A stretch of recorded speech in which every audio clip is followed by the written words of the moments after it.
4 ওভারে কোনো রান না দিয়ে 3 উইকেট।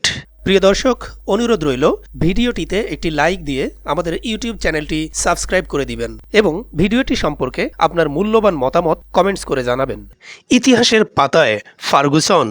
চলমান টি-20 বিশ্বকাপে সৃষ্টি হলো এক অনন্য বিশ্ব রেকর্ড। অবিশ্বাস্য বোলিংয়ে নজির গড়লেন নিউজিল্যান্ডের pace bowler Lockie Ferguson. New Zealand ও পাপুয়া নিউগিনির মধ্যকার নিয়ম রক্ষার ম্যাচে এই নজির গড়লেন তিনি। 4 ওভার হাত ঘুরিয়ে 4টি মেডেন নিলেন ফার্গুসন, সেই সঙ্গে তার ঝুলিতে 3টি উইকেটও। এর আগে 2021 সালের 14 নভেম্বর কানাডার সাদ বিন জাফর পানামার বিরুদ্ধে 4 ওভার বল করে 4টি মেডেন নিয়েছিলেন। আন্তর্জাতিক টি-20তে এতদিন এটিই ছিল সর্বোচ্চ ডট বল করার রেকর্ড। লোকি ফার্গুসন নতুন নজির গড়লেন সোমবার 17 জুন। অথচ ফার্গুসন মাঠে নামার আগে বিশ্বকাপে সবচেয়ে বেশি ডট বল করার রেকর্ড এদিন সকালেই গড়েছিলেন বাংলাদেশের পেসার তানজিম হাসান সাকিব। নেপালের বিপক্ষে 21টি ডট বল করেছিলেন তিনি।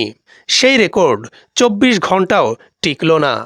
পাপুয়া নিউগিনির বিরুদ্ধে নতুন নজির গড়লেন ফার্গুসন। ফার্গুসনকে এদিন খেলতেই পারেননি পাপুয়া নিউগিনির ব্যাটাররা। তার এই স্বপ্নের স্পেলে 3টি উইকেট নেন লোকি। আসাদ ভালা, চার্লস ওমিনি এবং সোপারের উইকেট নেন এই কিউই বোলার। পঞ্চম ওভারে তার হাতে বল তুলে দেওয়া হয়। প্রথম বলেই লোকি ফার্গুসন উইকেট পান। আসাদ ভালাকে স্লিপে তালুবন্দি করেন ডারিল মিচেল। পরবর্তী ওভারগুলোয় ফার্গুসন ক্রমাগত লাইন ও লেন্থের পরিবর্তন করে পাপুয়া নিউগিনির ব্যাটারদের বিব্রত করতে থাকেন।